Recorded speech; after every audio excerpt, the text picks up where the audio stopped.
Mais avant le sourire et l'accolade de nos enfants, il y a eu bien sûr le sacrifice de nos grands-parents, les souffrances et la mort au combat ou le peloton d'exécution pour l'exemple, car certains ont voulu quitter le front, tourner le dos à la boucherie. Des hommes dont la mémoire vient seulement d'être réhabilitée. Pierre Babet. Parce qu'ils ne pouvaient plus supporter cette tuerie sans fin, les sacrifices inutiles ou les ordres inhumains, ils ont été fusillés, souvent sans jugement, toujours pour l'exemple.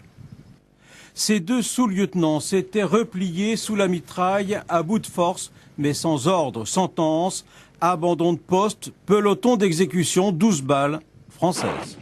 C'est une facette de notre histoire qui est peut-être sombre en ce qui concerne ces deux soldats, mais qu'il faut aussi avoir le courage de ne pas occulter, même ici sur le champ de bataille de Verdun.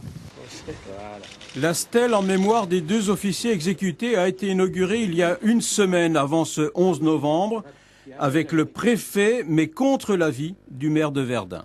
Le risque existe qu'une telle officialisation ne réveille pacifisme irresponsable et antimilitarisme primaire. Les antimilitaristes préfèrent se nommer pacifistes.